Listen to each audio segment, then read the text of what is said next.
Welcome to the Once Upon a Sunday Fantasy Football Podcast with your hosts, Josh Kimmel, Dave Campbell, and Justin Bowerly.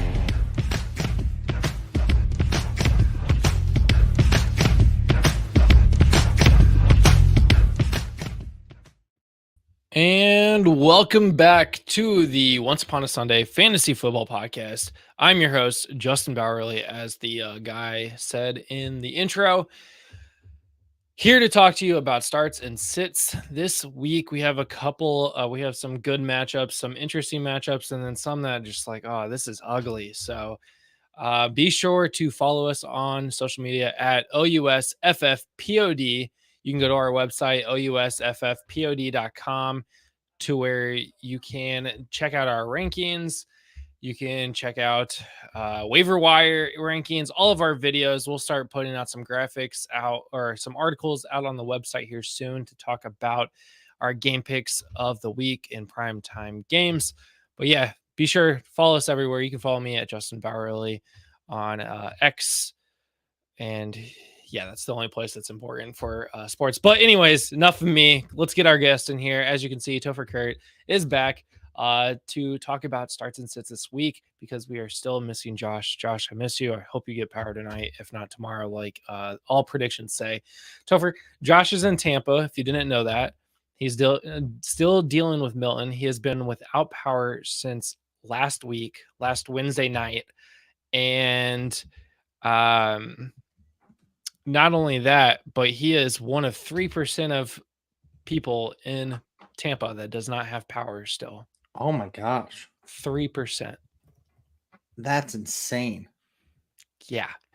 So, Josh, we're still thinking about you. Hopefully you get to listen to these episodes every now and then to help you remember who I am, what my voice sounds like, all the things. So, let's talk about some news that came out today. I'm trying to go back to the start of all of our updates on social media. So if you haven't followed us on social media, you should, because we post all the things.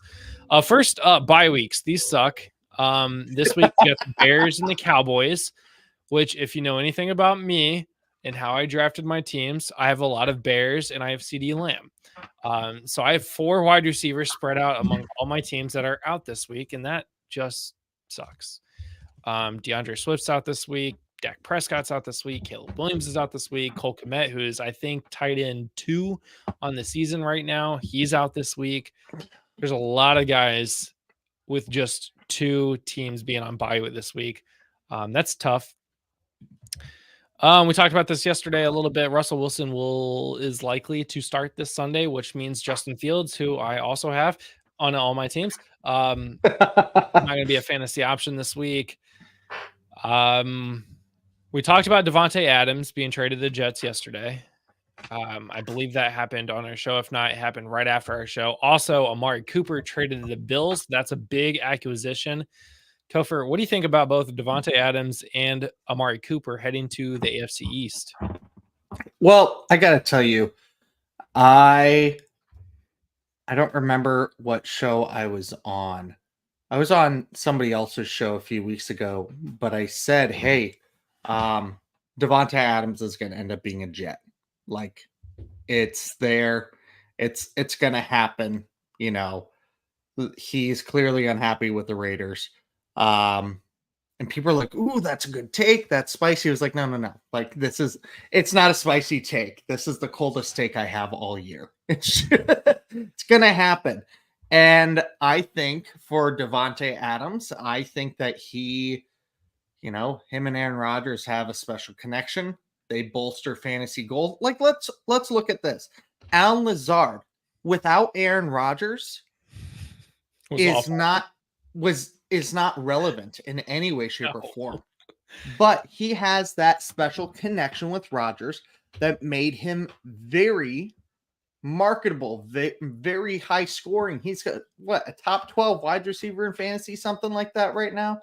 Like, absolutely ridiculous. Yeah, he's pretty up there. He was a top 8 wide receiver this week. You pair that up with Garrett Wilson, who's currently wide receiver 7 on the season.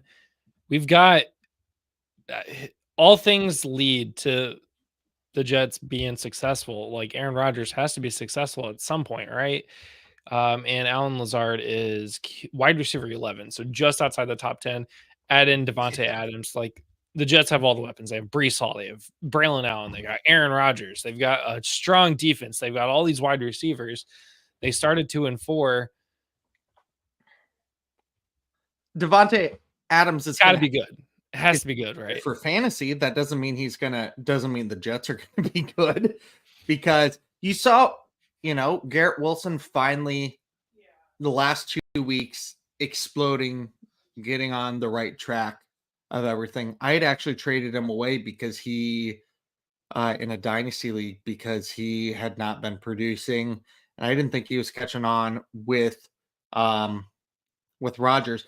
And I knew that Adams trade was pending, and Garrett Wilson becomes a secondary option, if not a tertiary option. So for Devontae Adams, he becomes a wide receiver 1. He's a wide receiver 1 on your fantasy rosters. You start him every single week that you can. Boom shakalaka. Amari Cooper, I think that's a different story. I think Amari is not the same receiver that Devontae Adams is. There's clearly a couple tiers between them. And also, there's no previous connection. There's no previous lore there. So, however, you do have a Buffalo team that is desperately needed a wide receiver 1. And my dog Frank agrees that Amari Cooper is not in the same playing field as Devontae Adams. But I think Amari Cooper is going to give you some boom or bust. He's kind of been like that most of his career anyway, where he's been somebody that some weeks he is a wide receiver 1, and then he'll have a few weeks where he's wide receiver 45, and then come back and have a couple top 12 weeks and come back and be middling. I think you can expect that same thing. I think Josh Allen will throw him the ball a lot. Yeah. That's the hope, at least. With all that, Devontae Adams is expected to play this week. His hamstring issue is no longer an issue. magically okay. Repaired. Yeah. Vikings traded for Houston Texans, Cam Akers, Viking part 2. That's a thing. Malik Neighbors is scheduled to practice today, and the team is optimistic that he will return in week 7, which is this week. Yeah. Chris Olave has been ruled out for week 7 with his concussion, and Rashid Shaheed could land on the IR after he is heading to LA to have surgery to repair his meniscus. Not only that, it could be season ending repair on that leg. Usually the meniscus is one of those the bad ones. And then the last bit here, Deebo Samuel is now questionable for this week. James Cook was limited in practice. Travis Etienne was limited in practice. Ramondre Stevenson did not practice. Nick Chubb logged a full practice and is expected to play this week. And Mike Williams did not practice because I think he's getting traded. Oh yeah. He's not going to be a wide receiver 4 anywhere. And he's already known where he falls in that hierarchy. He was already the tertiary wide receiver option. Where do you think he goes? I think he goes to Kansas City. I thought that earlier today. I was literally about to say Kansas City. It would be a move. Yes. KC fans like, oh, Devontae Adams can't afford him. Oh, Amari Cooper went for that. They land with Mike Williams. Like that would be like the thing. And then he stays in that AFC West division or comes back to that AFC West division. And then I think that would be interesting. Yeah. I could see him going to Dallas as well. Because Brandon Cooks is hurt. Jalen Tolbert, they're missing something on offense. It's a running game. But they might try and go a different way with that. Yeah. Okay, so before we start, let's answer a couple questions here. Would you start Jacoby Myers or Darnell Mooney? I would, without looking at any stats, Myers is now apparently the wide receiver 1 in Las Vegas. However, he was injured last week. He's questionable this week, so that's not great. But again, he is the wide receiver 1. He should be getting most of those targets. Well, actually, this is like a Ravens of yesteryear's situation where Brock Yeah. Bowers is wide receiver 1 on that team. So Myers will get the second amount of targets. But when Myers is playing, he gets 9 targets, 10 targets, 9 targets. So Yeah. I would expect him to continue to get 9, 10, 11, 12 targets. Whereas Darnell Mooney is wide receiver? He's wide receiver 2, but he's sitting behind London. He's sitting behind Pitts. He's sitting behind Bijan. He's sitting behind a lot. He had a great start to the year. He even had a great week 5. Then only 6 Yeah. points against Carolina. Going up against Seattle, that's a tough defense. If Jacoby Myers is playing, I say start Jacoby. But Darnell is not a bad option if Jacoby ends up sitting. Yeah, I mean, I think Jacoby is going to get more opportunities, more targets. Also, I'm looking at Yahoo's fantasy points against averages, and against wide receivers, the Los Angeles Rams, who the Raiders are playing, are 13th best for wide receivers, while the Seattle Seahawks are number 22. So they're almost in that red zone of, they're tough against wide receivers. So with the opportunities higher and facing a, not as hardcore defense, I'm going with Myers. Agreed. And last one here, who would you guys offer for Achane? I have Irving, Shakir, Leggett to give up BHJ. Why can't I say that? I don't know. Who is that? And Hunt. BHJ. It's one of the juniors, but I'm gonna hope that he meant to type in BTJ. Brian Thomas Jr. So you want Achane. I wouldn't say. Yeah, he did say BTJ. Okay. So I don't think I mean, you could try BTJ and Irving, but I would much rather have BTJ and Irving than Achane right now. I would too.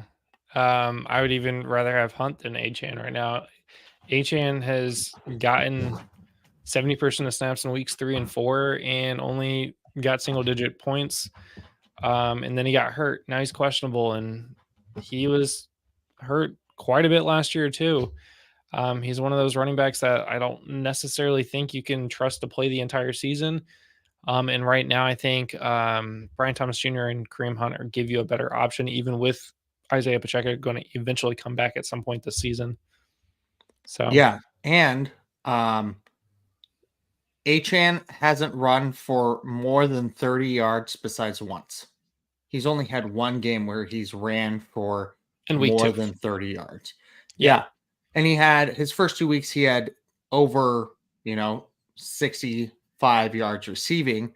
But besides that, it's been 24, 14, and -1. Yeah. If I have Achane, I'm trying to trade him away with the guys that when Tua comes back, Achane will explode again. I'm trying to trade away Achane right now. I'm not trying to get him. You have better options on your team. Keep him. Yeah. So with that, let's get right into this week's starts and sits.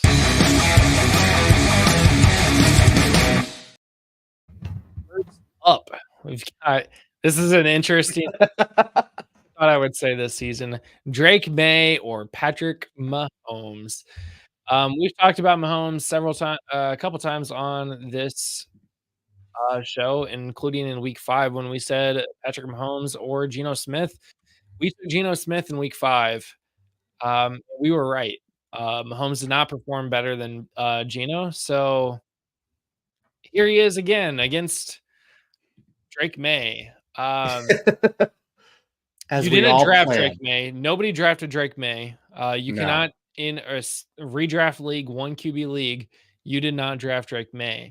No. But maybe Patrick Mahomes just isn't doing it for you, and you like that Drake May threw 3 touchdowns last week, even though they lost to the can't even think of what the Houston Texans.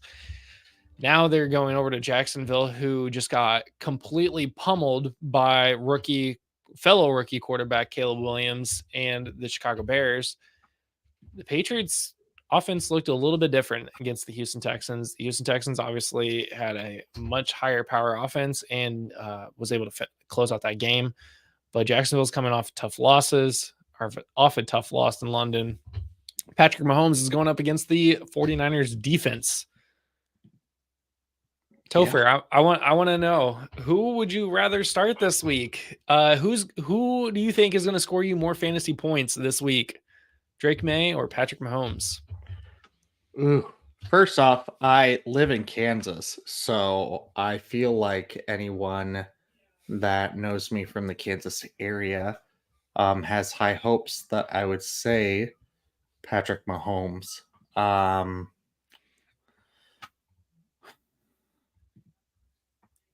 But I'm not gonna.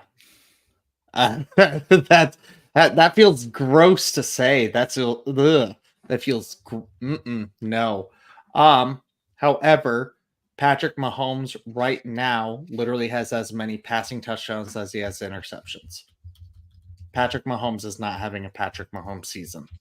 The Chiefs are winning. They're undefeated.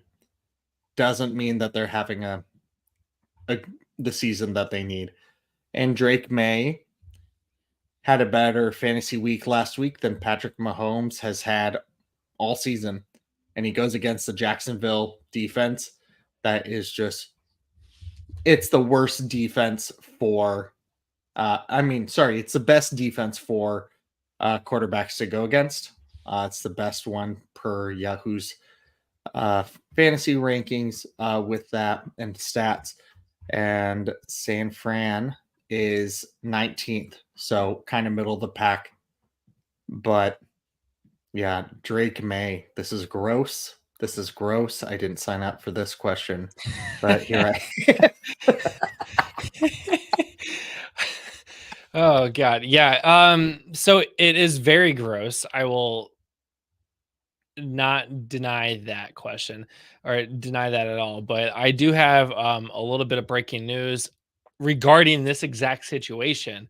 Oh, Drake May will be undergoing an MRI on his knee as of 1 minute ago on our social media.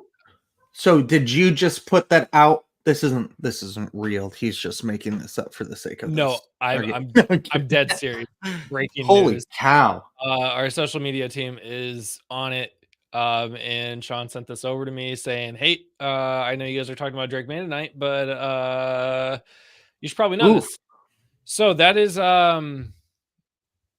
that's a situation that we have to monitor now, because Drake may not be playing this week. It might be back to Jacoby Brissett. And if that's the case, it's Patrick Mahomes all day. Correct. However, for all the things you just said, for everything, I would agree. If Drake May is playing this week, I would be going with Drake May. But if he's having an MRI on his knee, this is looking bad. I'm going Patrick Mahomes. Okay, so I'm going to play a game with. Yeah, I'm going to play a game with you now. Who would you rather start? Justin Herbert against Arizona or Patrick Mahomes? So we just talked about Justin Herbert on our waiver show yesterday.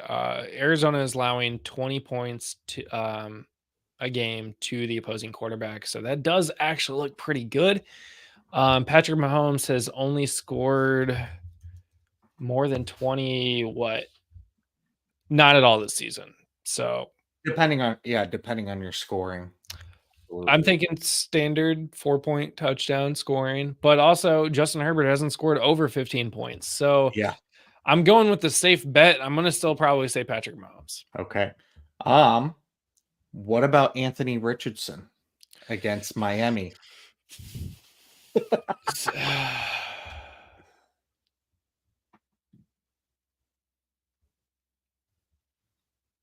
I think I would have to say Patrick Mahomes at this point.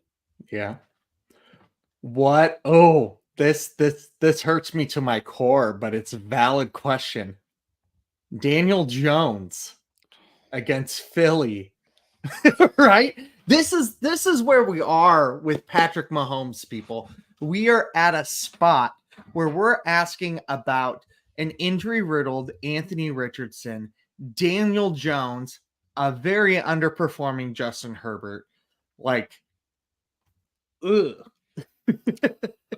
Man, if Malik Neighbors is playing, I would have to say Daniel Jones. Like, it's gross. It's just it's Okay. very gross. Guys that I would probably start over Patrick Mahomes this week include Kirk Cousins, Kyler Murray. Bo Nix? No. I don't even know who Oh, they're playing. really? Against New Orleans. It's on Thursday night. Those games are gross. They It's are, never guaranteed points. However, Drake May and Bo Nix in 6-point QB scoring that I'm looking at. His last 2 weeks, he has had 24 and 27 points. He's thrown for 200 yards, 2 touchdowns. He ran a touchdown, and last week he had 61 rushing yards.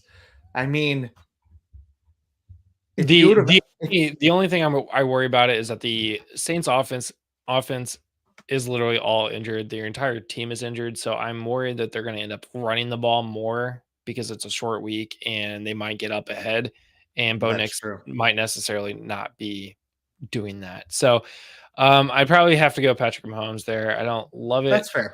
But yeah, this is a weird time that we're in, that we have to decide Patrick Mahomes or a bunch of bum quarterbacks. So all right. Well, that's the news. That's the quarterback issue right now. So yeah.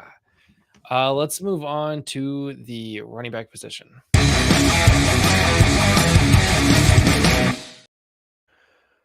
This week we got Bucky Irving or James Conner. The Buccaneers are going up against the Baltimore Ravens, I believe no, it's not primetime. But the Cardinals are going up against Chargers on Monday Night Football. Oh no, the Buccaneers game is on primetime. I think it's Sunday Night Football. Right? Oh, okay. Well, let's look. Yeah, I'm pretty sure. Yeah, I have this somewhere. It's on Monday night as well.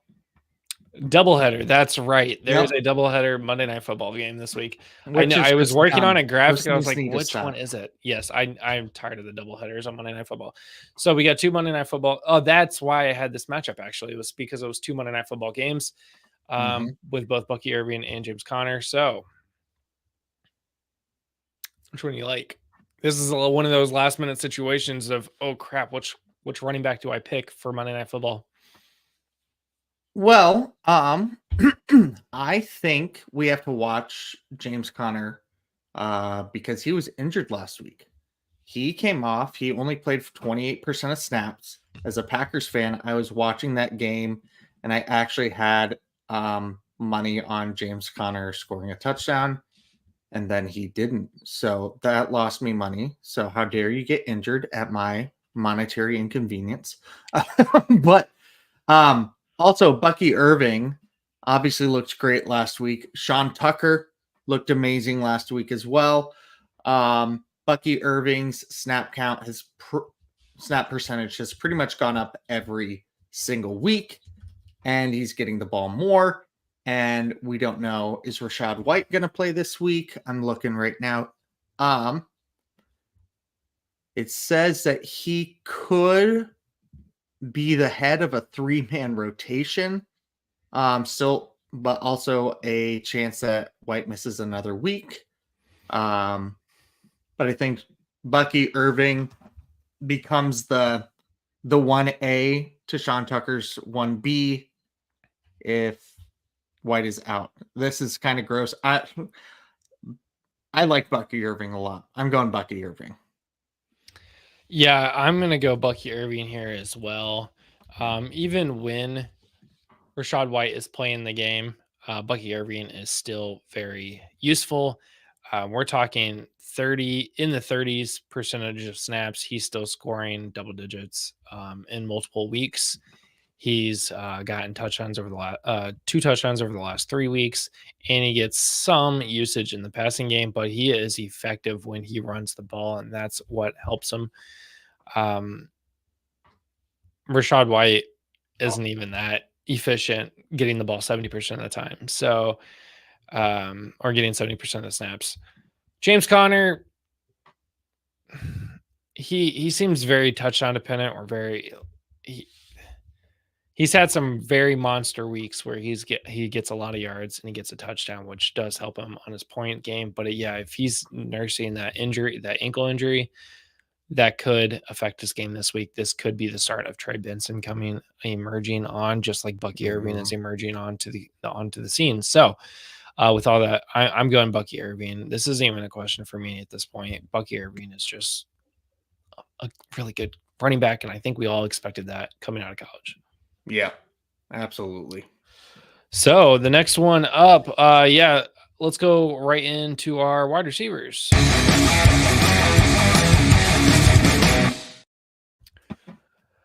I picked this one specifically because you're coming on the show today. I noticed that. These are 2 wide receivers that had moderately pretty good weeks last week. Christian Watson had a touchdown on his 4 targets. He had 3 receptions for 68 yards, whereas Romeo Doubs, it is Doubs, right? Had the same amount of targets, the same amount of receptions, but slightly less yards, but 2 touchdowns coming off his 1-game suspension. Both had double-digit points. One had 15.8, and then obviously Doubs had more with the 19.9. If you are stuck, you have to pick one of these wide receivers to start because you have CeeDee Lamb, and he is out this week on bye. DJ Moore is out this week. All of these guys are out this week. Which one of these Packers, and you don't have Jaden Reed, you don't have Tucker Kraft, which wide receiver are you going with for the Packers? So, in some dynasty leagues, I've got Jordan Love. I picked him in rookie drafts a while ago, and I held on to him for all this time, and it paid off. And during that time, I slowly acquired the Packers wide receivers like Infinity Stones, so then I could take over the world by getting who would be the number 2 to Jaden Reed, because Jaden Reed is just the bomb. And I think I actually have this dilemma coming up. I think if you want a higher floor, but you also want a massive, if you want a lower floor, but a massive ceiling, you're going to go Christian Watson. If you want somebody that's pretty much going to give you 5 receptions, 50 yards pretty consistently, and then a touchdown every other week, you're going Romeo Doubs. And I think this is going to be a high scoring affair with these 2 young quarterbacks between Love and Stroud. I think the ball gets passed around more. And Wicks might be out. Wicks has a shoulder injury. And that's another factor into this choosing of these 2 wide receivers. So it depends. It really depends on my team makeup. If I feel like I can go for a boom or bust, I'm throwing Christian Watson in. If I feel like I am in a very close matchup and I know that every point counts, I'm going Romeo Doubs. Because Romeo's going to get the ball no matter what in games. Christian Watson is not always going to get the ball no matter what in games. You're absolutely right there. We saw in 2 different weeks where he played 59% of the snaps, Christian Watson, and received 0 targets. And then in week 4 against Minnesota, he played in 12% of the snaps. I think he got hurt also, but he only got 1 target in that game. You're right, though. When he scores a touchdown, he gets double-digit points. Yep. But he's very touchdown dependent because he doesn't get targeted a lot until he gets that touchdown. Whereas Doubs, he's going to get the targets. He's going to get receptions off those targets. He's going to work. It might be the ugliest 10 points you'll ever see, but he'll at least get you close to that. But coming off of a suspension where he said, I need to get more involved in the offense, they suspended him for a game, and then he came in and got more involved in the offense. with 2 touchdowns. I like Doubs at this point. And I think no matter what, if I had these 2 and I had to select one of them, I'm picking Romeo Doubs. I mean, I think it's funny that Dobbs said that after the Minnesota game because he was on the field for 86% of snaps and he had his most targets of the season with 8 and tied his highest season reception total of 4. He only had 39 yards. But I think he was saying that I need more touchdowns. I think that's really what he was saying. Target me in the end zone more because last season he scored a touchdown in 7 games and he hadn't done that all season. And the Packers, as you saw, they don't mess around. They suspended Jair Alexander for going out on a coin flip when he shouldn't have. Like they're gonna say, hey, you're not being a team player. Get over yourself. Take a week off. Get over yourself. Come back and join us. And there's after that, there's some big pictures of Romeo Doubs hugging both Jaden Reed and Christian Watson. Like, okay, like you can tell that the bond is there. He's back on the team, and he's 24. We have to remember that, who we were at 24 versus who we are now, like who I was at 24, if I was, on the Packers and being a wide receiver and having the, success and not feeling like it was all the success I wanted, I'd probably say something like that too. I get it. Yeah. So I'm going Watson if you feel comfortable with the boomer bust game, because I think he's going to be a boomer bust player, especially against this Texans team where it's going to be a shootout. I think that it's going to be a shootout for sure. It's going to be upwards of 70 points in this game. And if you're getting 35 from the Packers, at least Watson's got one of those. Watson's got one of those. Doubs has one of those. Jaden Reed's got one of those. Like, yep. Hopefully. Yeah. Watch it be Tucker Kraft with 5 touchdowns, but Tucker Kraft tied in one season there. It's going to come out. Emmanuel Wilson's going to have 3 rushing touchdowns. Jordan Love's going to have a rushing touchdown. Jaden Reed's going to have a rushing touchdown. No passing touchdowns whatsoever.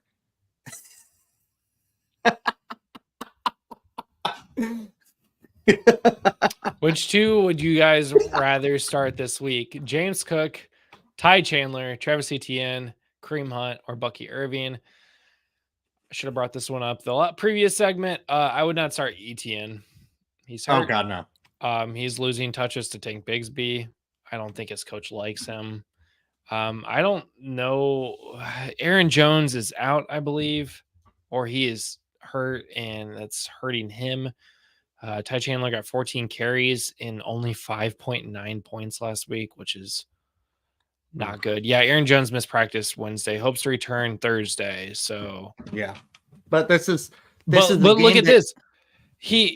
Aaron Jones had 7 rushes and got 6.3 points, and Ty Chandler got 14 rushes and 5.9 points. Like, oh, that's awful. I didn't draft Ty Chandler anywhere. Like, even though he was a backup, and that that Aaron Jones is going to get hurt. I love the guy, but they brought Cam Akers in for a reason. Like, there's reasons why Ty Chandler's not doing it, and they're bringing not that Cam guy. People Akers keep back trying to trade me him again because of Ty Chandler. Yeah. Speaking of Etienne and Cook, I actually did a trade earlier this season where I sent Travis Etienne, Rashid Shaheed, and a 2025 second, and I got James Cook and Khalil Shakir back. Just by Cook alone, I'm winning that trade. And that was after Shaheed's 2 big weeks in 1 and 2, so they didn't even get that. So, yeah. So Cook has been pretty good this season. As long as Cook is healthy, because Cook's injury. Remind me, who do the Chiefs play? San Fran, right? Chiefs play San Fran. And then obviously we talked about We just talked about Bucky Irving playing Baltimore. Yep. Yep. And the Bills have to play Tennessee, so that should be a game where they should be able to run the ball. As long as James Cook is healthy, I think you play James Cook, and I think you play Kareem Hunt. I'm going to pick Kareem Hunt here. Since he's been utilized in that offense, he has been explosive. He has been back to exactly where Kareem Hunt left off with the Kansas City Chiefs, and I love it. But I would not be upset with you if you went Irving over Hunt. Well, I'm gonna tell you this. We've seen Kareem Hunt run in 2 games. One game he had 14 carries for 69 yards, and Nice. thanks. I do that with my students when I'm direct inquiry and we get to measure 69, and I laugh and they're like, "You're so immature." I'm like, yeah, you're in middle school. You're I've in never high school. known. You're I've never telling not me. known a choir teacher to do that joke. So Right? And then he against New Orleans had 102 yards, but that was on 27 carries and he didn't even get 4 yards per carry. He had 3.7. And he did get a touchdown. I don't think that they're going to be playing in such a positive game script that Kareem can run this much. Also, Baltimore is pretty staunch against running. I'm gonna lean towards Kareem Hunt, but you could go either. I'm leaning Hunt, but not by much. yeah. All right, and our final segment, the tight ends.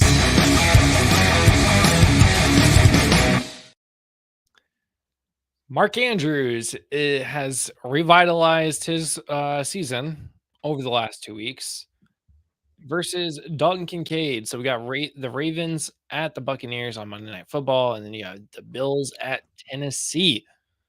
Mind you, the Bills also just got Amari Cooper, so Dalton Kincaid is no Josh Allen's favorite target. Kincaid has had a tough season. Only 2 games over 10 points this season. That came in week 6 against the Jets and in week 3 against the Jaguars, going up against Tennessee, who has a fairly decent defense.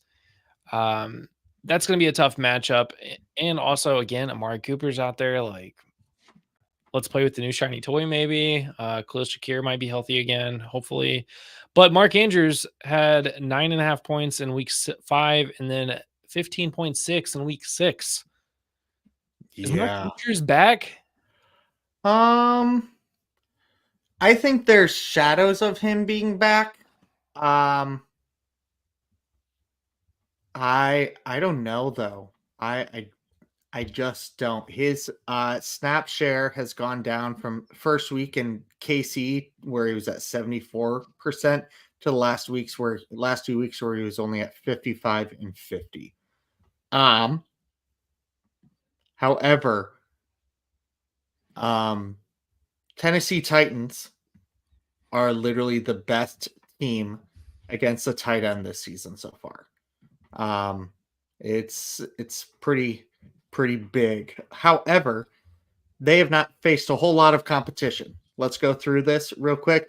They've played Cole Kmet, who had 1 reception for 4 yards in week 1. And since then, he's done really well. Exactly. Tyler Conklin, Tucker Kraft. So a couple names. Tanner Connor from Miami. And then this past week, Mo Alley Cox and Drew Ogletree. They are allowing an average of 3.8 points to the tight end right now per week. And if you look at Tampa Bay, they're allowing 8.03. They've played against Zach Ertz, Sam Laporta, Adam Troutman, Dallas Goedert, Grant Calcaterra from Philly as well. He's listed for some reason. Kyle Pitts, who had 7 receptions for 88 yards. And then Foster Moreau and Jawan Johnson, who combined for over 100 yards at the tight end position this past week. So it is very much in favor of Mark Andrews. I say Mark Andrews tenfold. Mark Andrews. Write it in the Louvre or whatever that is. Yeah, I agree with you. Mark Andrews is definitely the guy, in my opinion. It's hard to say that after all season that we're like, Mark Andrews, like, it's maybe the end of your career after 2 really bad weeks of nothingness. Mm-hmm. But hey, maybe he's back. Maybe the Ravens offense has figured it out. Well, also, you have to remember right before the season, he got in a car accident. And he had a gruesome injury from last season. So, like, yeah, it wasn't going to take him time. Yeah. And we just saw Isaiah Likely put up 26 points in week 1 and go, oh, okay, the Ravens. And they weren't like really targeting him. He was getting on the field less. He was doing a lot more blocking. Like with Mark Andrews, you were not seeing the production that you dreamed of. You were not seeing anything that you came to expect from him. But I mean, I think he's healthier now. I think it's going to work out better. We don't know what's going to happen with, the passing attack in Buffalo. Josh Allen has not been amazing with the passing this year. And the running attack has been wonderful. Look at what Ray Davis did last week. They're going to blow out Tennessee. They're going to get on the ground early and keep it running the whole time. Yeah. Yep. All right. Got a couple questions here in the chat, and then we'll call it a night. So Sounds first good. up, we got Corey. What's up, y'all? I absolutely need a win. That's tough in week 7 that you have to get a win. Ayuk has been bad, but could be a shootout with the Chiefs. Gibbs versus the Vikings might be rough, and Brian Thomas Jr. at the Patriots versus the Patriots in London. So we are looking at Ayuk, Gibbs, or Brian Thomas Jr. I'm assuming this is for your flex position. You did half PPR flex. I would pick Gibbs, but kind of hesitant. If it's easier, got a lot here, man. If it's easier, pick 3: Brees, Gibbs, Dell, Ayuk, or Brian Thomas Jr. That is a lot easier to pick 3 of those guys. I'm assuming these are for your flex positions. So, Brees Hall. I'm just pulling up stats here. Yeah. Gibbs. We got to do our research. This is what happens when we don't have a research department in the stream with us. I need to talk to Moose about that and say, hey, man, research these questions as they're coming in. Okay, so got them all up. Brian Thomas Jr. has had a pretty good season. He's had 4 games over 10 points, including 2 games over 20 points. That is pretty solid. Last week against Chicago and London, he only put up 5.7 on his 6 targets. The games he's getting double-digit points. He's either getting a ton of targets, 9, or he's getting a touchdown. So the New England defense is really where we're looking at there. Brandon Ayuk, yes, he has had a bad start, but he did have that 22-point game just 2 weeks ago off of his 12 targets. Deebo Samuel is questionable this weekend, so they might have to lean towards Brandon Ayuk. I don't know what's going on with Brandon Ayuk. I am terrified of him right now. Tank Dell, obviously, Nico Collins out. Tank Dell immediately comes in, 9 targets with 18.7 points and a touchdown. They got to go up against Green Bay, as Topher already mentioned. Could be an absolute shootout this weekend. Yeah. Jameer, and that's not a secondary that you're afraid of. Like they've got Jair Alexander right now probably the guy, right? Like, well, yeah, Jair's the guy, but he hasn't been up to his he hasn't been up to his top tier caliber. Right. We do have, according to PFF right now, the Packers safeties are the top 2 safeties in the league, which last year they were the worst tandem in the league. So Evan Williams and Xavier McKinney has, I think, forced a turnover. He's had 5 interceptions, and I believed he forced a fumble last week. So he's had a turnover in every single game so far. Evan Williams is looking just dirty. However, I'm going to tell you that when it comes to the secondary of the Patriots for Brian Thomas Jr., I'm not worried. According to Yahoo stats right here, 1, 2, 3, 4, 5, 6, 7. They've allowed 7 games in half-point PPR of 10 points or more, and 4 games of 15 points or more. I'm not worried about that defense with the Patriots. I think Brian Thomas Jr. is that dude. He's that guy. I'm trying to get him in any league that I can. I love him dearly. BTJ for sure. I think Gibbs, I don't think you can't, like, his worst week was last week and he still got you 10.6 points. Like, Yeah. you have to start him. Breece Hall saw a lot more work, saw the field the most he'd ever seen last week with a new play caller at the helm. He got like 170 yards last week. 113 on the ground, 56 in the air. So yeah, 169. Yeah. So with no touchdowns, got 22 points in fantasy, Yeah. which is pretty solid. So I think it's very clear. I think you start Breece Hall. I think you start Jahmyr Gibbs. No question. We're looking at Tank Dell, Brandon Ayuk, or Brian Thomas Jr. I think lean Ayuk. Tank. I think you take Ayuk. You think Ayuk? I lean. No, Tank. I'm saying take Ayuk. Oh, take Ayuk out. Ayuk is done. We're not even considering. He's been voted off the island. We are thinking Tank Dell or Brian Thomas Jr. I think you got to go Tank Dell again. Shootout in Green Bay. You only have Tank Dell, and Stephon Diggs to throw the ball to at this point. I lean Tank Dell in this situation. Yeah, I definitely see that. I don't know. There's something about Brian Thomas that there is. It's the targets. He gets those targets. He gets the targets. He is a monster on the field, even in that dysfunctional offense. He is pretty much a continual shining light.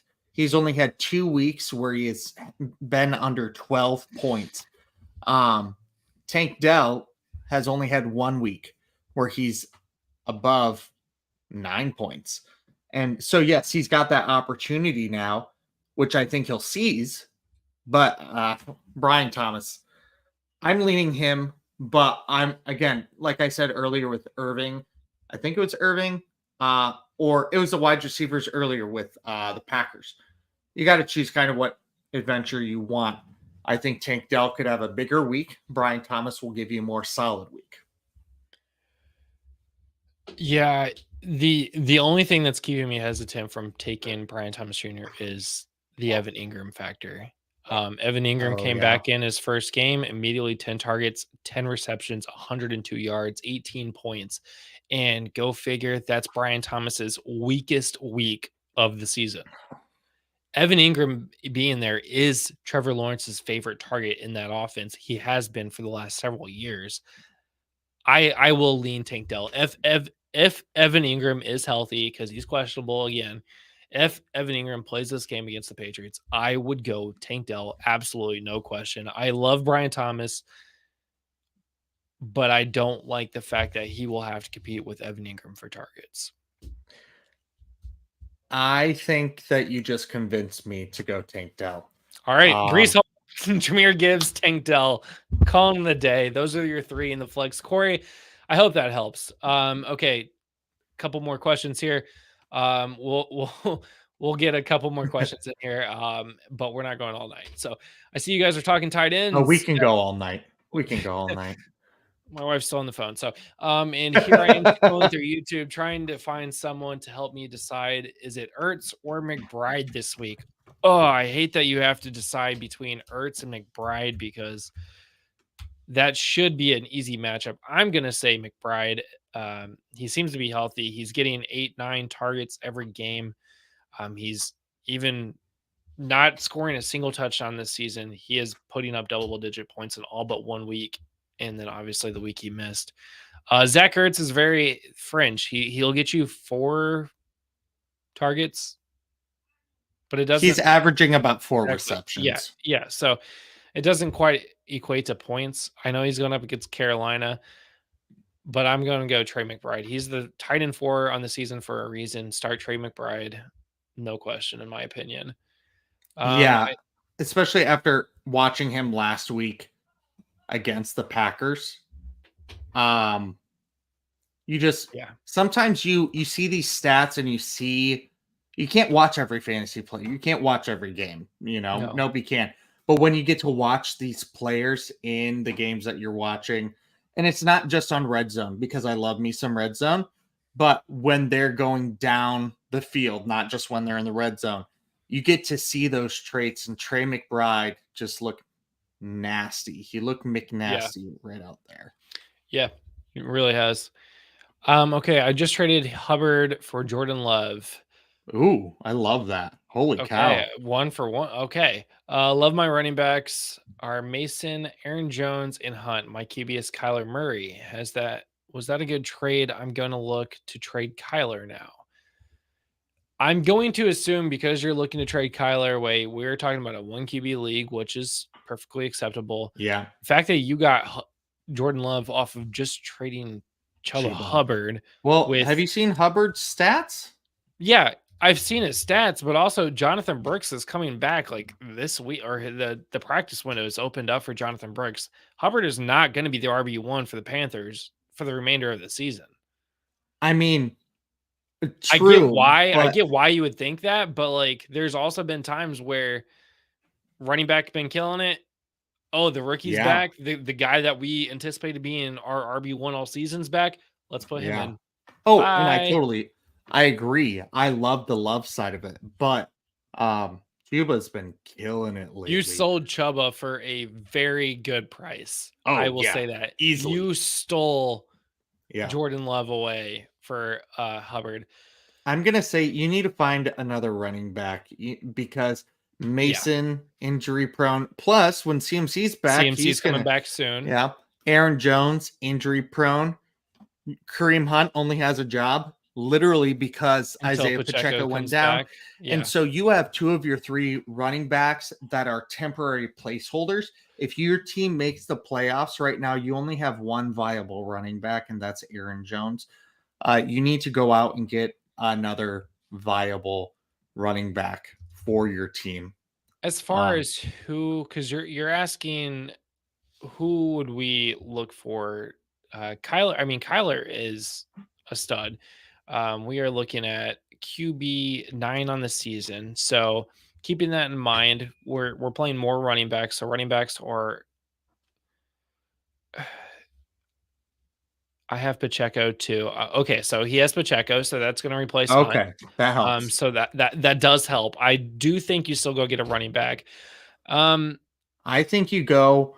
I think honestly you look at like DeAndre Swift, who has been absolutely killing it. I was also going to say Chase Brown, and you get him and a wide receiver because Chase Brown is slowly getting more and more. He's becoming the main back more and more in that backfield.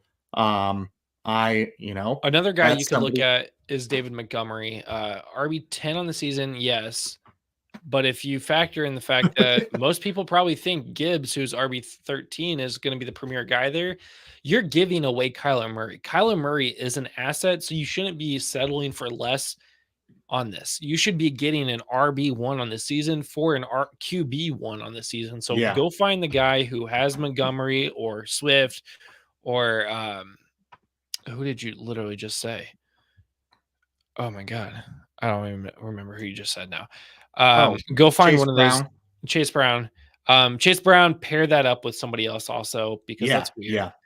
But go find that quarterback owner. Hopefully he would prefer to have Kyler over his quarterback, though. Yeah, or go get a Kenneth Walker, who his last 2 weeks has not been great, but we know that he is amazing.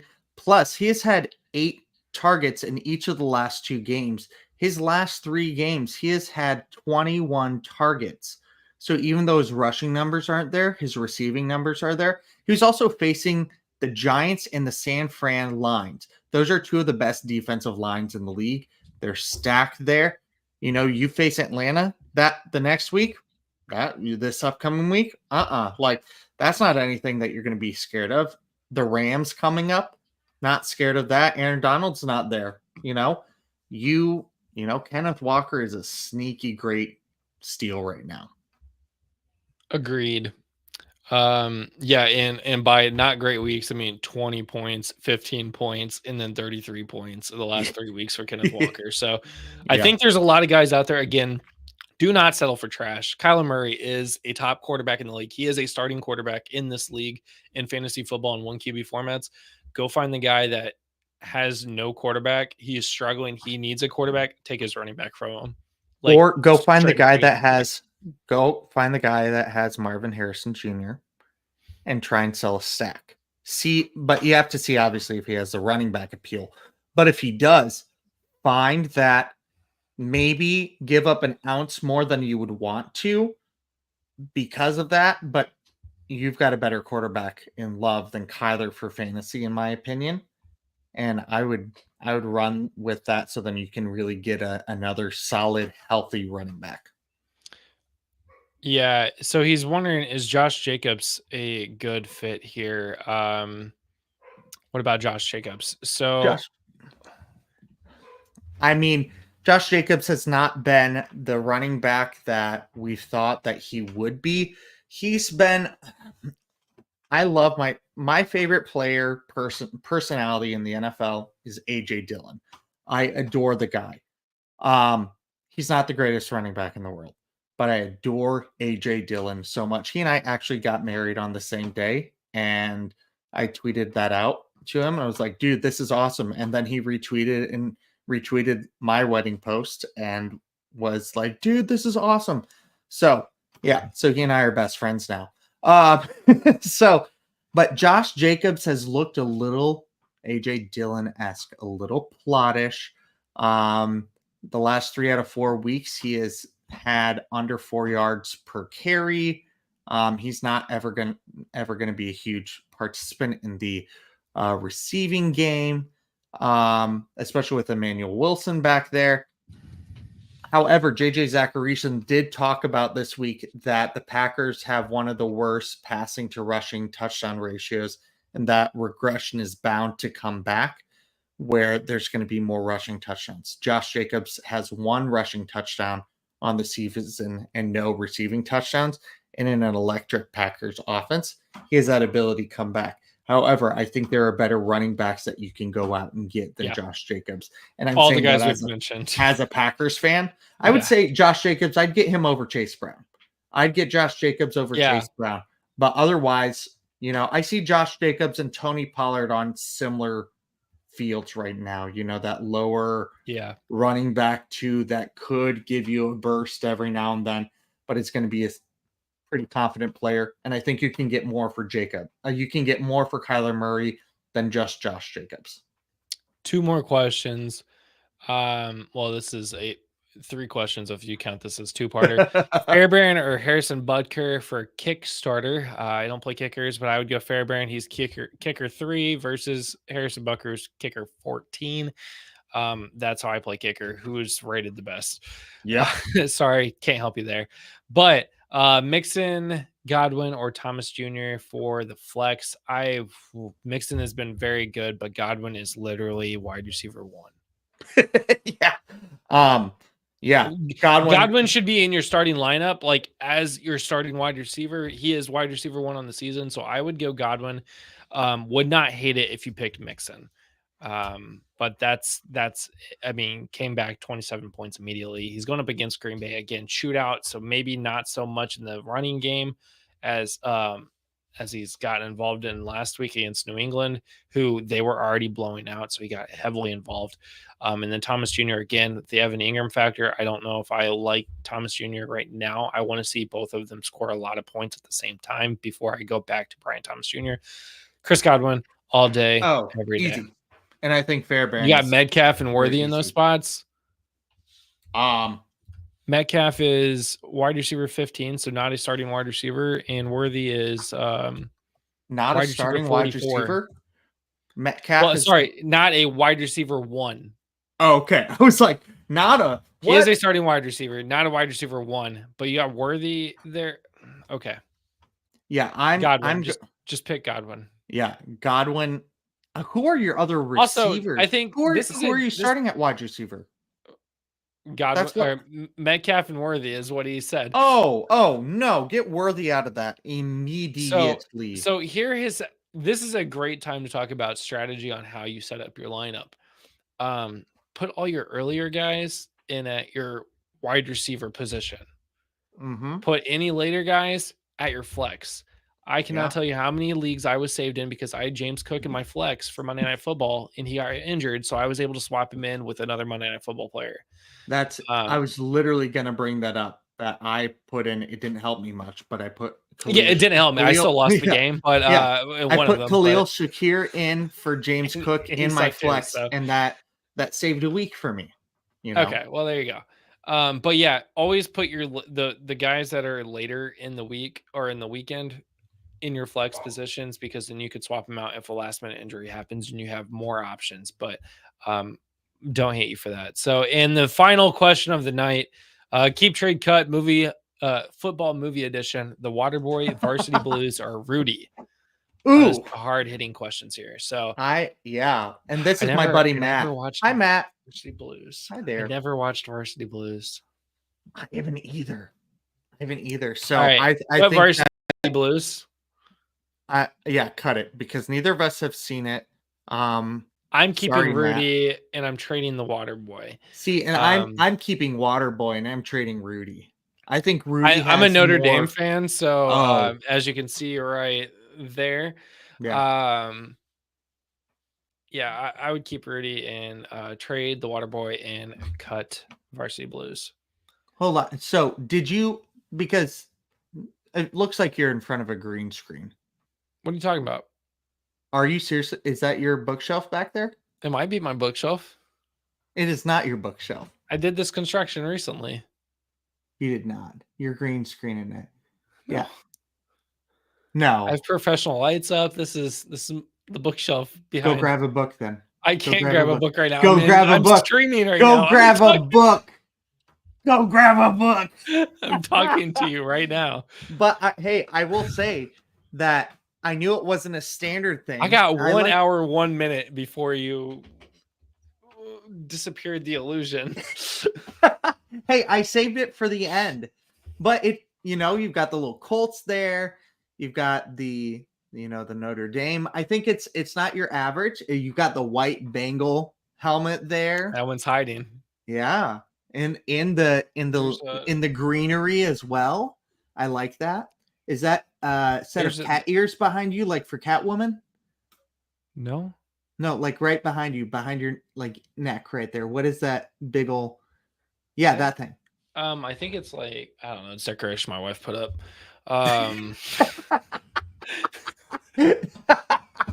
Oh, you should. I bet it has a sticker on the bottom or something, or it tells you what it is. If you just go pick it up, I'll have to look at it after the episode.